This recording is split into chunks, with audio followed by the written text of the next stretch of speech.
Y para dar continuidad a este panel, seguidamente vamos a escuchar la disertación del doctor Iñaki Gutiérrez Ibarlucea.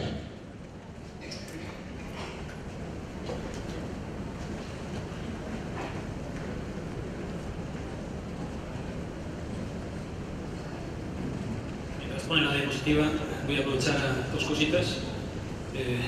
Una, agradecer la invitación a este foro y a este panel. Y la segunda, utilizar una cosa que me contó un amigo argentino, que era que ustedes en general los españoles llaman gallegos. Y que la única subnacionalidad o región que consideraban diferente era la de los vascos. Y dice, me explico, dice, básicamente los gallegos y los vascos son iguales. Dice, cuando se presenta una puerta corredera, los dos se empujan. Dice, pero el vasco es el único que pasa. Entonces, utilizando eso, y la otra parte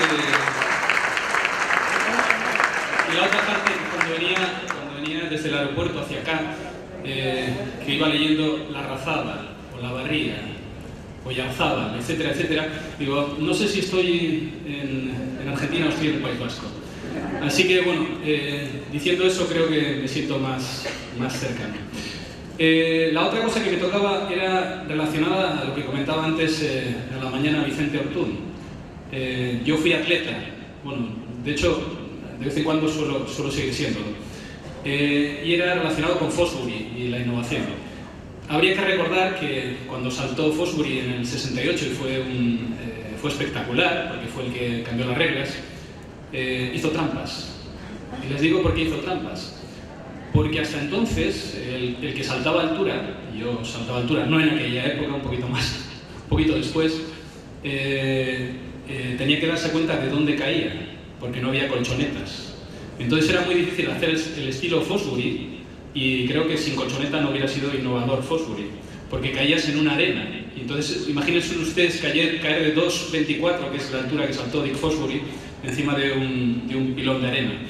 O sea que hizo trampas. Y de hecho, el récord del mundo lo tenía otra persona, que era Valery Brumel, que era un saltador que saltaba rodillo ventral, saltó 2,28 y el récord del mundo estuvo hasta el 71. Eso sí, abrió la época para que aquellos que pudimos tener colchonetas poder saltar alto.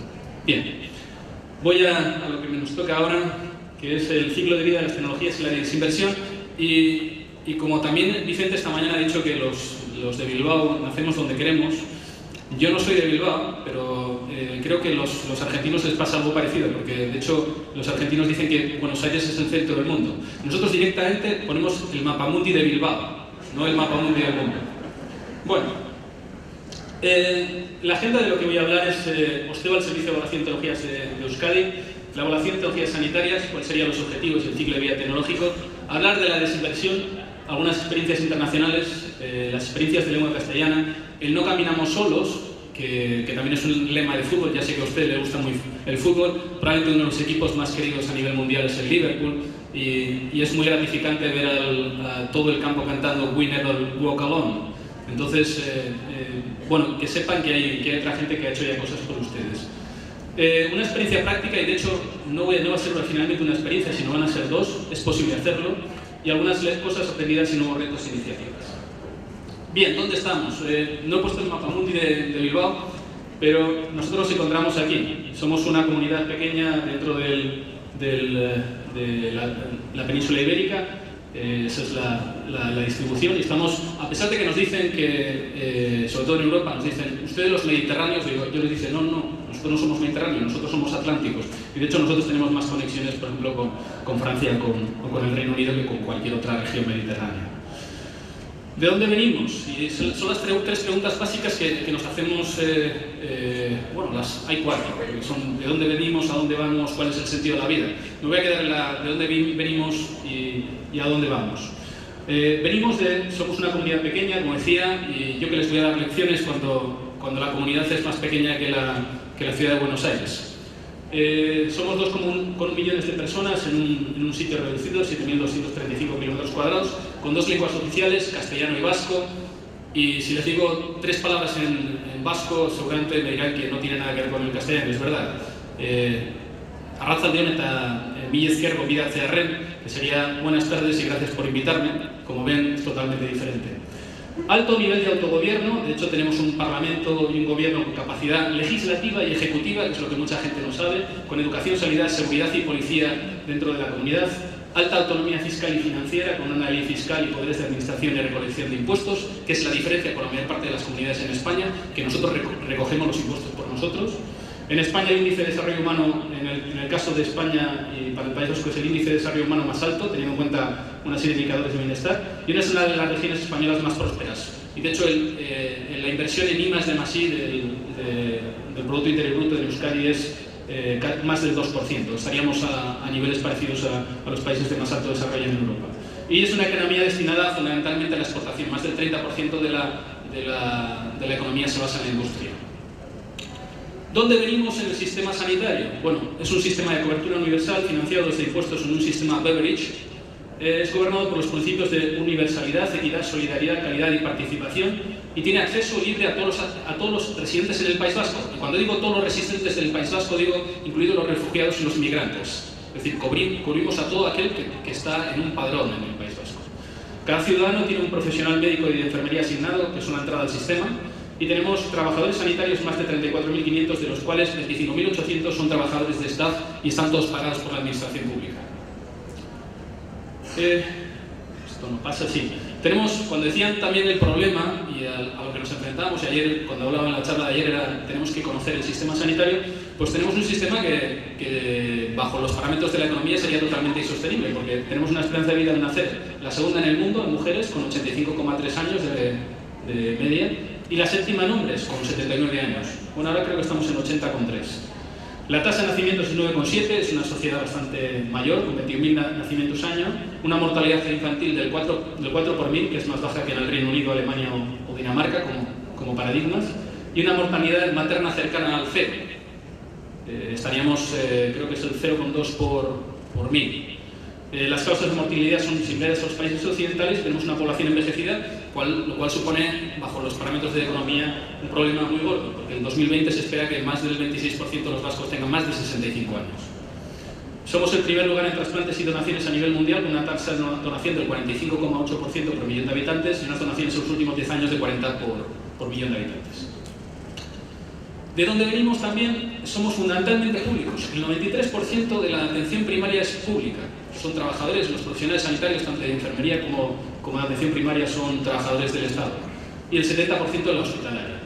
El sistema privado es considerado complementario y no sustitutivo, y dos tercios de las camas hospitalarias privadas encima son de organizaciones sin ánimo de lucro. En cuanto a las medidas de prevención, mantenemos vacunaciones, cribados, están cubiertos el cáncer de mama y el cáncer colorectal, y el cáncer colorectal es uno de los programas más exitosos a nivel mundial, porque el estándar que se mantiene para Europa es del 60%, y nosotros estamos con un estándar de entrada al programa de más del 75%. Aparte tenemos unidades públicas de psiquiatría hospitalaria, concretamente 60 unidades, y tenemos una total de camas hospitalarias cercanas a las 6.000, que bajo los parámetros actuales son bastante pocas. Tenemos unos profesionales médicos 5.800, de los cuales el 37% son de atención primaria y 15% son residentes. Y el otro paradigma que quería hablar también está relacionado con solo se ve la sanidad como gasto, y sin embargo los americanos lo llevan desde hace mucho tiempo como un beneficio. Y de hecho nosotros decimos que si nosotros gastamos como un 6,7% del Producto Interior Bruto, en el caso de Euskadi, a la parte pública, y luego hay un gasto general sobre el 9%, el retorno de esa inversión, en términos simplemente de beneficios directos, se calculó por parte del Departamento de Salud y era de más del 3,5%, es decir, que el retorno de la inversión es más de la mitad, es el retorno de inversión, es decir, es riqueza para el país. Mejora el sistema sanitario y su competitividad, y la innovación ofrece soluciones para la sostenibilidad. La innovación generada desde el propio sistema sanitario ofrece oportunidades aprovechables para el entorno. El sistema es socio indispensable para terceros, desarrolladores de productos, procesos y servicios, y de hecho el Departamento de Salud está colaborando activamente con los productores de tecnología en la propia comunidad para que esos productos accedan al mercado.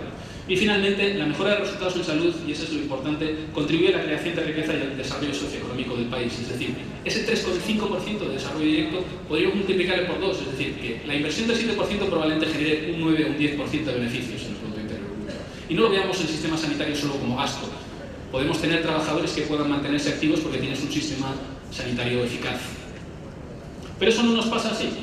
Esta es un poco la estructura del Departamento de Salud y yo marco eso porque es en que nos enganchamos nosotros. Investigación e innovación sanitaria, aunque anteriormente estábamos en planificación, ordenación y evaluación.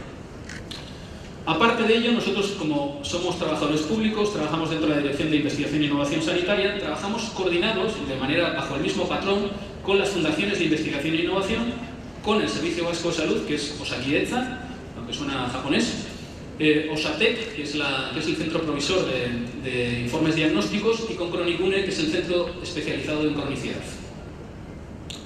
¿Cuándo nos montamos? Bueno, pues nos montamos por una casualidad que se llama una ventana de oportunidad.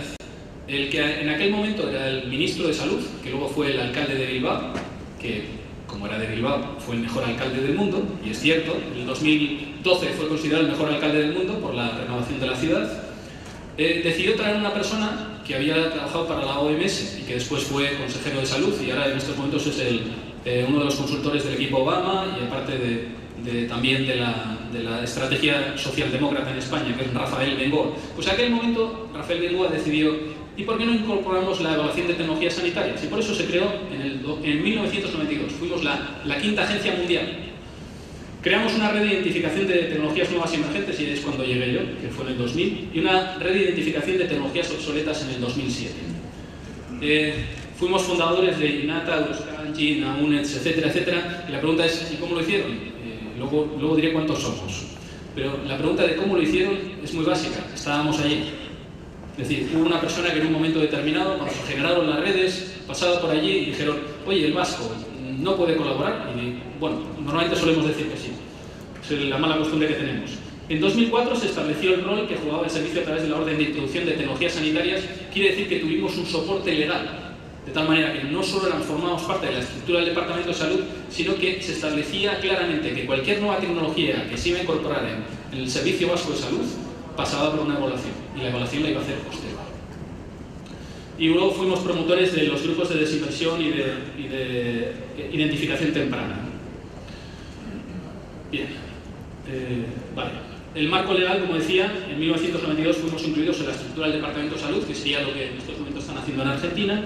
2004, la Orden para la Incorporación de Nuevas Tecnologías y Eliminación de Tecnologías Obsoletas, y fuimos pioneros a nivel mundial, porque a nivel mundial se empezó a hablar de tecnologías obsoletas y desinversión en el 2006. Y en 2013 se hizo una directriz para la elaboración conjunta de guías de práctica clínica con el Servicio Vasco de Salud, es decir, incorporando a los profesionales sanitarios.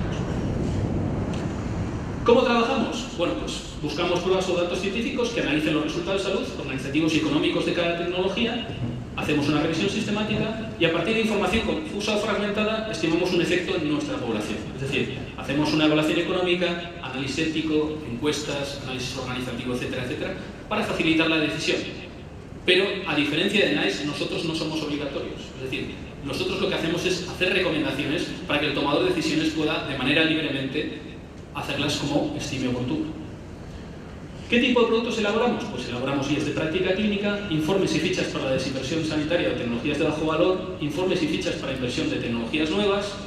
Osteva responde, nosotros solemos decir, había un programa que decía Osteva responde, Osteva entretiene, y por eso te digo hasta la semana que viene, que era más o menos lo que solía durar un informe.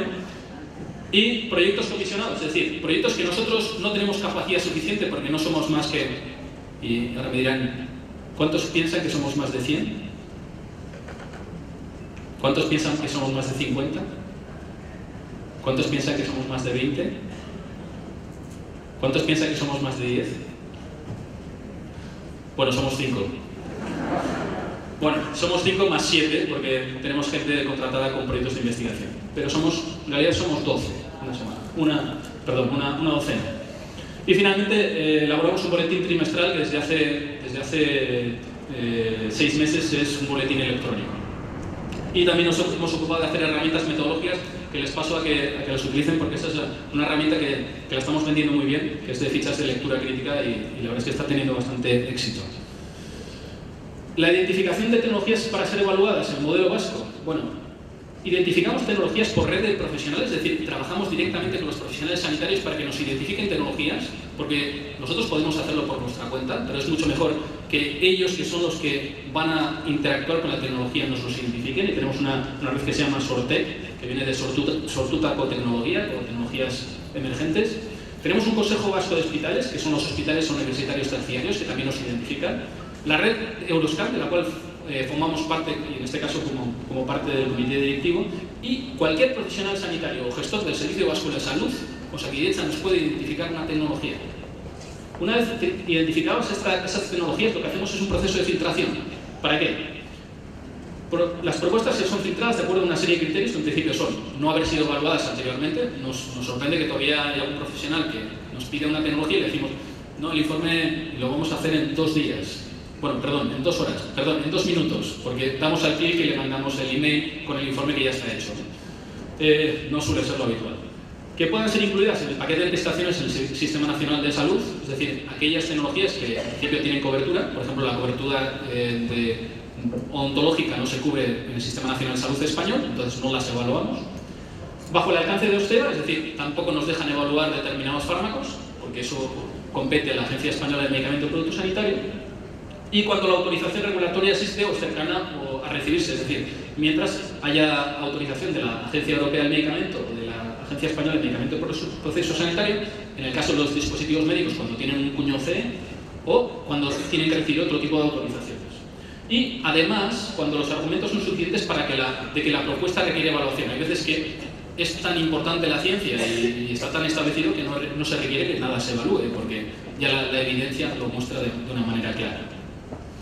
¿Qué hemos hecho diferente en 2015? Aparte de poner a la goma, al celo y a la tijera de manera innovadora comandos, pues lo que hemos hecho es, en el 2015 decidimos alinear nuestros procesos internos con lo que hacíamos para el Ministerio de Sanidad, Servicios Sociales e Igualdad. Antes han dicho que había más de 400 agencias a nivel mundial, muchas de ellas públicas. En el caso del Sistema Nacional Español estamos 7. Y la pregunta que me dicen es, ¿y cómo lo hacen? Y dicen, ¿no duplican su trabajo? Y digo, no, trabajamos en red. Si nosotros somos 12 y los andaluces son 16 y los gallegos son 7 y los catalanes son 30, pues porque no trabajamos todos juntos y hacemos aproximadamente 100, que es más o menos lo que es la agencia alemana. Y encima eliminamos duplicidades y casi lo que sucede en Cataluña puede ser equiparable a lo que pueda suceder en el modelo vasco, y lo único que modificamos pueden ser cosas de costes, organizativas, etc. En ese caso, nosotros también servimos para dar información para el paquete de prestaciones comunes del Sistema Nacional de Salud. Y en el 2015, que teníamos que hacer unas propuestas que servirían para nuestro plan de trabajo para el Ministerio, pues lo que decidimos era juntar el propósito para nuestra comunidad con el propósito que teníamos que hacer para el Ministerio. Hicimos un proceso que comenzamos en septiembre y se cerró en un mes, de identificación de tecnologías. Las tecnologías identificadas, que nosotros tenemos una hoja de identificación en nuestra web, fueron 47 tecnologías que fueron identificadas por Osakidetza, el Servicio Vasco de Salud, profesionales sanitarios, el Consejo de Hospitales y otras unidades del Departamento de Salud del Gobierno Vasco. ¿Qué hicimos con esas propuestas? Porque tampoco podemos evaluar todo y aparte habrá algunas que tienen características locales a nivel de comunidad y otras que podrían ser abordadas a nivel del Sistema Nacional de Salud. Pero lo que hicimos fue priorizarlas. Y nosotros lo que utilizamos es un sistema de priorización que también es público, que es una de las cosas que también nos demandan los profesionales. Yo cuando hago una solicitud, ¿cómo se me va a responder? Y digo, bueno, porque existe una prioridad y esa prioridad es pública y le vamos a dar cuánta puntuación adquiere esa tecnología o esa propuesta. Los agrupamos en 4 dominios, que sería carga de la enfermedad, beneficio potencial, consecuencias económicas y otros aspectos, y ahí metemos la caja de los éticos, los legales, los organizativos. Y incorporamos este año como novedad. Dijimos, bueno, si al final los decisores van a tener que mojarse, ¿por qué no los incorporamos con el marco de prioridades? Les incorporamos en el sistema de priorización. Incorporamos un representante de la Dirección de Asistencia Sanitaria del Servicio Vasco de Salud, un representante de la Dirección de Financiación y Contratación, un representante de la Dirección de Investigación e Innovación y un representante de la Dirección de Planificación y Ordenación. Es decir, si luego se van a mojar en la decisión, ¿por qué no incorporarles en la priorización? La curiosidad es que hicimos un ejercicio entre los técnicos de Osteva con los digamos, políticos, y curiosamente llegamos a la misma clasificación. Eso quería decir que el sistema de prioridades que usamos es bastante robusto. De hecho, estas son las tecnologías este es un panel en el que vemos los 4 dominios y cómo se los mandamos luego después a los que habían hecho las propuestas por los 4 dominios clasificados. Y hay algunas de las tecnologías que tenían más prioridad y otras tecnologías que tenían menos prioridad. Y esto es en forma de radar, que es un poquito más visual y que permite de cada una de ellas ver por cada uno de los dominios y en qué dominio era más importante. Áreas de mejora. Bueno, la participación de los profesionales, sobre todo de nuestra red de identificación, era baja. Lo que hemos visto es que tenemos que acercarnos muchísimo más a los profesionales sanitarios. El Consejo de Hospitales, sin embargo, fue muy diferente. Tuvimos una buena experiencia porque el objetivo era establecer una red de evaluación de tecnologías sanitarias hospitalarias y luego veremos cómo eso es uno de los alcances de mejora. Y finalmente tenemos que trabajar, y eso sí es cierto, la necesidad de incluir a profesionales y pacientes en la priorización, que no lo hemos hecho hasta ahora. Y yo creo que va a ser una de las cosas que haremos probablemente a lo largo del 2016, que lo vamos a hacer bianual. Y la otra que nos preguntamos era, ¿y a dónde vamos? Porque cuando empezamos a trabajar en el 2004 en el tema de desinversión, parece ser que lo único que se hablaba a nivel mundial era en incorporar tecnologías y cada vez más caras, lo cual hacía una escala de nivel que hacía que los sistemas serían totalmente insostenibles. Y nosotros dijimos, bueno, no podemos hacer eso, lo de mientras no te mate, seguimos haciéndolo, ¿no? Y dice, lo que no te mata, parece que es bueno, ¿no? Pues hay muchos fármacos, hay muchos dispositivos médicos que procuran menos beneficio, incluso procuran perjuicios mayores de los que están, y encima los pagamos. Entonces nosotros nos planteamos que había un espacio para la mejora, y fue coincidente con un artículo que vino en JAMA, que hizo un análisis del sistema nacional americano, vamos a decir, no el sistema en general, y vio que la reducción del presupuesto no era la solución, y que sin embargo, y sin hacer ningún tipo de reforma, el gasto que se hacía en salud, el gasto que se hacía en tecnología sanitaria, podía cifrarse en el 20% de uno de los sistemas más caros. Es decir, si estamos hablando de que el sistema americano se gasta en el 18% sobre el Producto Interior Bruto, pues casi el 3,6% era de gasto innecesario. No hablamos si había que pagar menos o más a los profesionales sanitarios, si había que reformar el sistema porque la cobertura social no era adecuada, etcétera, etcétera. No, simplemente era en lo que llamarían ellos waste o porquería. Y la otra era que partíamos de un sistema clásico en el cual parece que la correlación era, y de hecho era la cuarta barrera que ayer explicaba también Nick Fremantle, que era, parece ser que llegaba la regulación y planteaba una serie de reglas, y luego llegaba la evaluación y planteaba otra serie de reglas para modificar la difusión de ese producto. Entonces dijimos nosotros, bueno, ¿y por qué no trabajamos en la variabilidad en la práctica? Y entonces fue cuando se empezó a trabajar en guías de práctica clínica, para modificar la difusión de un producto y para hacer las cosas en teoría mejor. Y la siguiente que dijimos, bueno, ¿y por qué no trabajamos en cuando hay una tecnología y aparece una nueva, o cuando hay una tecnología y descubrimos que no es segura, o cuando hay una tecnología y vemos que no es eficiente? Bueno, igual podemos hacer desinversión. Y el último paradigma en el que estamos trabajando es antes de, es decir, ¿cómo podemos colaborar con los innovadores para, en un diálogo temprano, poder producir tecnología que es la que demanda el sistema? Y encima les contamos a los innovadores las reglas del juego para que su producto no llegue a lo que llaman el Valle de la Muerte. Y la otra era, ¿por qué en el sector salud, así como en otros sectores se hablaba de la obsolescencia programada, se hablaba de que pues, ¿quién tiene en estos momentos una televisión en su casa que tenga tubo? Probablemente ninguno, ¿no? Y esa tecnología, esa televisión dejó de funcionar, yo tengo una en mi casa. Sigue funcionando, funciona bien. Y la pregunta es, ¿y por qué la echamos?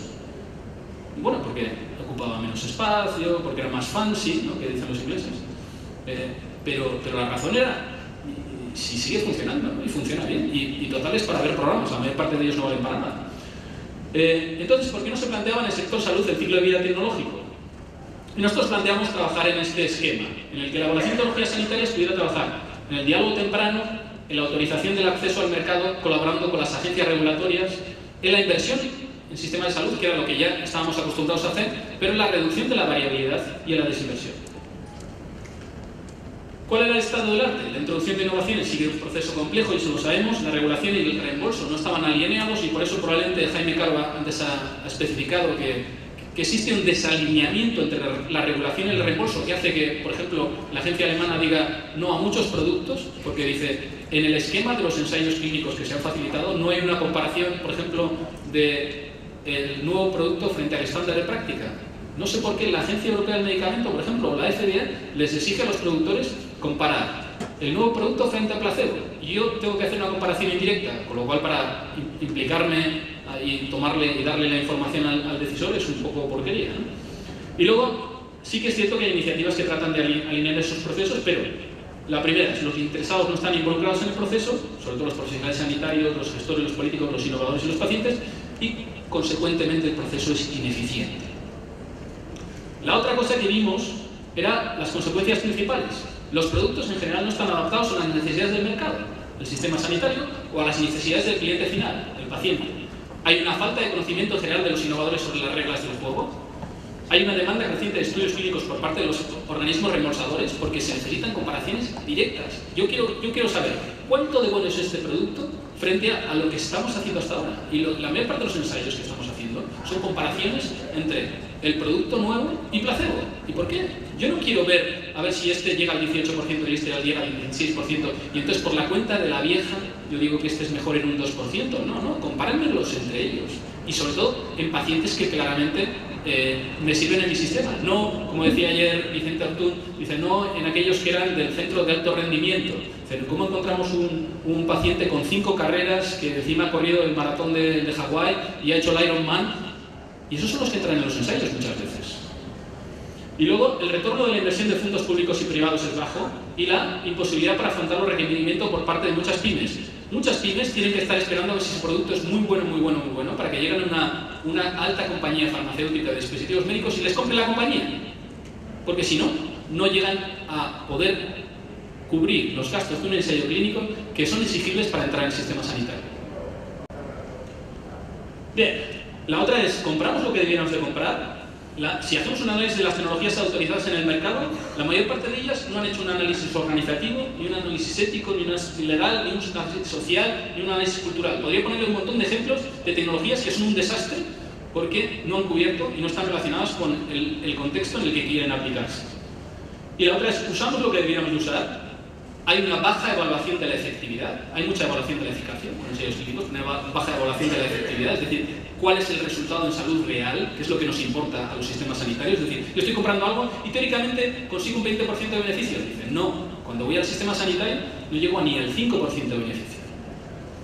La evaluación de la variabilidad de la práctica no está estandarizada y no hay observación post-introducción, no hay ver en realidad lo que estamos pagando y cuál es el retorno de lo que obtenemos en beneficios en salud real. Y, bueno, una ventana abierta a la introducción de nuevas incorporaciones o nuevas innovaciones puede ser la desinversión de tecnologías obsoletas. Y entonces es por lo que lo planteamos. Y de hecho, incluimos dentro de nuestro REMIT, en el último caso, la identificación, evaluación y coordinación de procesos de desinversión de tecnologías obsoletas. La pregunta era, ¿y qué es obsoleto?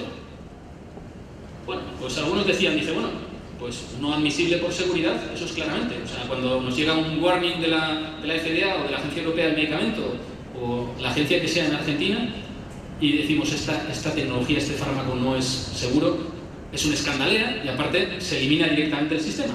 Pero ¿qué pasa cuando no es efectivo? O cuando es redundante, es decir, cuando utilizamos 1, 2 o 3 tecnologías para la misma cosa.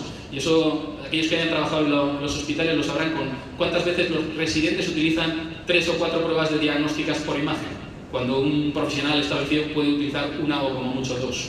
Bueno, pues serían aplicaciones redundantes de la tecnología. O cuando estamos hablando de indicaciones no apropiadas o indicaciones no coste efectivas. Para eso hay la National Library of Medicine, que es la que lleva el Belline, incluye ya desde hace tiempo lo que sería una tecnología obsoleta, que es una tecnología que se ha visto superada por otras tecnologías o lo ha demostrado ser inefectiva o dañina. Y de hecho el Grupo de Trabajo del Sistema Nacional de Salud en España utilizó una definición similar. ¿Y qué es desinversión? Para eso utilizo la definición de un buen amigo que le utilizamos mucho, que es Adam Elstow, que empezó a trabajar en desinversión en Australia, allá por el 2006, más o menos coincidimos en el mismo proceso, y era el proceso de eliminar de forma parcial o tonal los recursos que aportan poco o ningún beneficio a la salud. Y ahí hago la incidencia en poco o ningún beneficio a la salud. No estamos hablando de si es más eficaz o es efectivo, sino que no procuran beneficio a la salud. Y por tanto representan una asignación de recursos ineficientes. El proceso es evidentemente difícil por muchas cosas, porque hay que identificar y priorizar y existe el problema del coste-efectividad dudoso, y porque hay una resistencia política, clínica y social frente a la eliminación de tecnologías establecidas. ¿Hay experiencias internacionales? Sí, es cierto. Por ejemplo, el Nice Do Not Do, que ha sido bastante nombrado, que era el One In, One Out, ¿no? O el Choosing Wisely americano-australiano, o, perdón, australiano, americano o canadiense. O, en el caso de España, hay un grupo también de desinversión. Este es el Choosing Wisely americano, que además ha sido, como tiene mucha más capacidad mediática, ha sido uno de los más coreados, aunque no metodológicamente hablando es uno de los peores. El Choosing Wisely Canadá, que han metido un poquito más de metodología. O el caso australiano, que utilizaban el análisis marginal del PBNA como modelo para estudiar. El You Never Walk Alone, no necesitan inventar la rueda, y hay cosas que se han hecho por ahí. Y de hecho, nosotros hicimos un proyecto colaborativo que incluso está traducido al inglés, porque nos suelen decir muchas veces cuando vamos a dar una charla por ahí, que bueno, pero es que es un proyecto en español. Y dice, no, es que hemos traducido al inglés. O sea que, no solo eso, sino que los revisores externos eran alguien de NICE y alguien australiano. Probamos a utilizar de dónde identificar esas tecnologías obsoletas y probamos a hacer redes de expertos. Lo que vimos era que era bastante, la capacidad para hacerlo desde redes de expertos era baja. De tecnologías nuevas, igualmente, la capacidad es bastante baja porque tenemos normalmente poca información que pueda desplazar una nueva tecnología, salvo que sea tan disruptivo como lo que ha pasado con algunos fármacos en determinadas patologías que no voy a nombrar, ¿no? Se hizo también en el caso del Reino Unido desde revisiones sistemáticas Cochrane, pero el problema era que las revisiones sistemáticas Cochrane no acaban con recomendaciones, ¿no? Y lo que sí hemos visto que funciona muy bien desde dos aspectos. Por una parte, desde la utilización de guías de práctica clínica, que esta mañana un colega decía que yo iba a decir eso, que por ejemplo las guías de práctica clínica en Argentina han pasado de tener 7% de recomendaciones negativas a tener un 20% de recomendaciones negativas, y eso ha sido simplemente en 8 años. O sea que ya estamos haciendo cosas que nos pueden ser útiles. Algún ejemplo además es que nosotros utilizamos un informe para la toma de decisiones y una guía para la toma de decisiones para aquellos que querían establecer requerimientos de no inversión, como es la guía de no financiación de tecnologías, que también está en inglés. Y finalmente nosotros lo que hicimos fue unas experiencias prácticas, que es con lo que quiero concluir hoy. Hicimos un análisis de la evidencia en algunos aspectos, hicimos un análisis de la prescripción de lo que pasaba en el caso del País Vasco, las causas de la variabilidad, y diseñamos e implementamos una intervención educativa, porque no nos dejan ser obligatorios. Es decir, nosotros lo que no podemos es obligarlos a eliminar una tecnología del sistema, pero sí les podemos, ¿cómo sería? Les podríamos aconsejar. Vamos a dejarlo en aconsejar. Hicimos y esto es porque además lo puso en relieve Vicente Ortuna ayer, que hablábamos del condroitin sulfato para el tema de la artrosis y por qué lo seguíamos financiando. Y de hecho nosotros hicimos un análisis de la evidencia de la prescripción en la comunidad autónoma, las causas de la prescripción, hicimos una intervención educativa. Miren, si vamos a la calidad de las guías, hicimos un análisis de las guías que hablaban de artrosis y condroitinos o sisadoas. Y vimos que había guías de alta calidad y había guías de dudosa calidad. Pero cuando fuimos a qué recomendaban las guías de alta calidad y qué recomendaban las guías de baja calidad, nos sorprendimos mucho, porque las guías de baja calidad, de baja calidad decían que los condroitin sulfatos se podían prescribir, y sin embargo las guías de alta calidad decían que no. Me dice que acelere. Aparte, lo que vimos es que había alta variabilidad en la comunidad autónoma. Vimos que desde el médico de atención primaria que prescribía más al médico que prescribía menos, había 14 veces más prescripción para el mismo cupo. Lo cual es una burrada, porque supuestamente, y encima le dijimos, ¿no? Dice, no, es que yo tengo más mayores, o yo tengo más mujeres. No, es que hemos estandarizado. O sea, que no te salvas. Estás prescribiendo 14 veces más que tu colega que está en la oficina de al lado. Entonces, intentamos analizar cuáles eran las causas, incluso vimos que había entre las diferentes comarcas sanitarias había alta diferencia, y decidimos intervenir en la que más variabilidad había. Y les dijimos dónde estaban. ¿Y cuáles eran las causas de la prescripción? Bueno, por una parte la demanda por parte de los pacientes, la baja presión de la industria, desconocimiento sobre qué era una guía buena y qué era una guía mala, y decía, la guía de mi sociedad dice que puedo prescribir, y decía, pero es una guía mala, y es que las guías buenas están diciendo que no debes prescribir. Había baja coordinación entre primaria especializada, y en el caso de la atención hospitalaria era una forma de decir, ¿por qué prescriben ustedes? Dice, bueno, porque así me quito el paciente 6 meses de la consulta. Hicimos un análisis cualitativo. Bueno, estas son las conclusiones, las pasaré rápidos.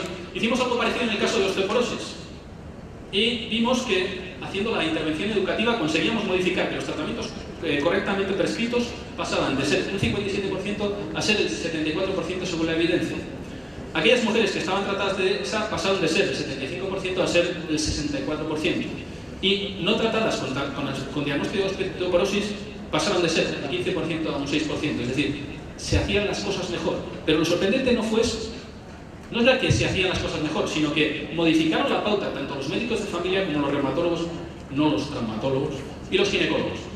Pero es más, la evolución en el consumo, el 2004 fue cuando hicimos la intervención, y lo analizamos en el 2006, vimos que el sitio donde lo hicimos se consumía menos y se trataba mejor a las mujeres, de acuerdo con las guías. Y no solo eso, tenía un refrendo en el gasto sanitario. En aquellas comarcas que hacían las cosas mejor, gastaban menos. Bueno, algunas lecciones aprendidas, y con esto creo que lo vamos a dejar. Que se requieren equipos multidisciplinares, que la evaluación de tecnologías sanitarias juega un papel crucial, que tenemos que involucrar a pacientes, a profesionales y a gestores, que los procesos de implementación requieren la participación de los servicios de salud, si no estamos fastidiados, por decir otra palabra más fuerte, y que las guías de práctica clínica pueden ser buenas bases para la identificación de tecnologías obsoletas. Y con esto simplemente decir que estamos en otras nuevas iniciativas como la incorporación de la parte ética, organizativa y legal para hacer que las tecnologías sean mejor. Y acabo con esta diapositiva por dos cosas. Una, porque me gusta Jorge, es un buen caricaturista español, y la segunda es porque es hincha de mi equipo de fútbol, que es el Athletic de Bilbao. Gracias.